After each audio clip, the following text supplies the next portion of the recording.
A shady gang is transporting weapons as Black Canary is staking their activities. She talks to her earpiece and asks Wildcat on the other end about his location, but he is stuck beating some bad guys. Black Canary moves ahead and beats the hell out of the gang members herself. They try to run away on their truck, but she uses her screaming powers to destroy the vehicle and knock them out. She is then shocked to see on a laptop how Wildcat has just won some kind of underground fighting tournament. Black Canary formally introduces herself to Green Arrow flirtatiously and invites him to spar together. They do, and let me tell you, the sexual tension is off the roof as their bodies touch, and Green Arrow has Canary in the most questionable of positions. She takes the moment to request his help with a personal matter, and Green Arrow feels that something is fishy, but Canary convinces him by getting out of his hold on her body. They ride Canary's motorcycle, and she throws her back onto Green Arrow as she explains how they are trying to help Wildcat since he might be risking his life due to his love of fighting. Meanwhile, Wildcat tells his boss Roulette that he is not going to fight anymore because he is letting his friends down in the Justice League, but she convinces him that this is where he belongs and where he is most respected since he is just a normal human at the end of the day. Canary and Green Arrow get the expensive event tickets from some shady guy, but Green Arrow is not happy. He is being used for his money, while Canary is saying she just trusts him. They go backstage to meet Wildcat, and Canary tries to convince him to drop the fighting matches off, but he brushes her off. Green Arrow tries to intervene, but even Canary tells him to stay out of it, so he leaves. Canary follows him and explains how Wildcat is like a father and a mentor to her, and nothing is going on between them. She just wants to help him through this. Green Arrow understands and is willing to help now.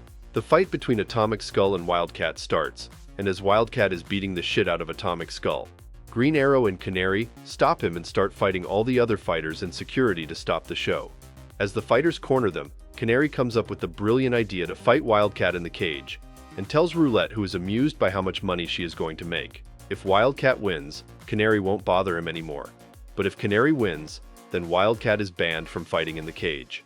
Wildcat is not happy about fighting one of his students, and Roulette adds to that anger by being nonchalant about it and forcing him to do it if he doesn't want to get banned.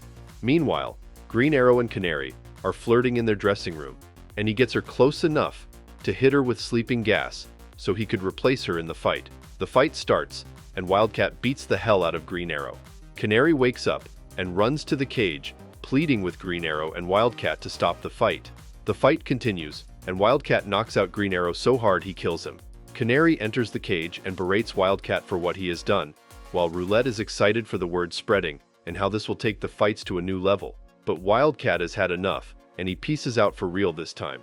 Canary is left alone with Green Arrow's body. She kisses him, and Green Arrow shocks her by waking up and responding, showing her he used a device to put him in a metabolic stasis for a few minutes, just to show Wildcat how it would feel to kill someone. Roulette, on the other hand, is still trying to belittle Wildcat, so Canary just uses her supersonic scream to destroy the whole arena in response. Back on the Justice League space station, Wildcat apologizes to Canary and Green Arrow finally gets a coffee date with her, but she is buying. The next episode starts with a guy named Mr. Miracle, with his girl Big Barda, and his short little friend Oberon as they prepare Miracle for some kind of dangerous stunt, where he is encased in a sarcophagus and frozen with a train thrown right over him. They have their doubts, he is gonna pull it off, and he proves them wrong, but then suddenly Oberon disappears, and a character named Granny shows up and tells Miracle and Barda that she has him and proceeds to extort them. Granny tells them that her home of Apocalypse is being torn apart by Vermin Wunderbar, who is taking control by imprisoning Kalibak. She wants them to help her gain control herself by delivering Kalibak to her in Apocalypse, and they agree to help their friend who has been captured. Meanwhile, Flash and Elongated Man are crying about their joke roles in the Justice League while literally playing a kid's game. The jokes write themselves, folks.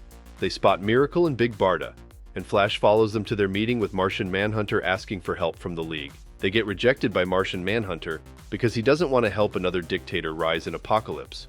But Flash wants to help people, so he offers his hand to assist them himself. The trio of Miracle, Big Barda, and Flash arrive on Apocalypse and start devising a plan to free Kalibak.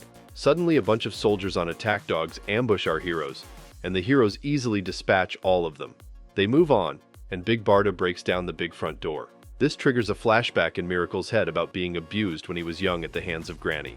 They brush it off and move into the pit, and we see that Vermin is watching them through a monitor. They get ambushed once again by a bunch of robots, and Flash was so ready to beat them up, except Miracle stops him and asks him to search the whole place for Calabac using his super speed. Flash quickly finds Calabac and frees him from his captivity. Calabac is not happy being rescued by his enemy and starts a fight with Big Barda, after calling her a cow. Flash stops them before Vermin interrupts their little reunion through a big monitor stating that they will fail. The gang runs through the prison looking for an escape, and a bunch of closing doors separate Miracle from the rest of them. Vermin tries to drown Miracle, but he remembers his time with Granny and how he never gave up hope before eventually escaping, which gives him enough drive to try and hold himself above the water. Meanwhile, Vermin sees the rest of the gang try to break Miracle out and open a trapdoor under them. They survive with the help of Big Barda, and they see Miracle, who has already escaped, waiting for them. They see a way out when a bunch of turrets stop them, and Miracle destroys all of them to let them go on unharmed. Vermin tries to trap Miracle again, but his efforts are becoming futile. A whole lot of robots crash their little party once again, and once again they are easily defeated. Vermin sees this and goes completely insane, trying to blow up the entire prison, with them in it as a last resort.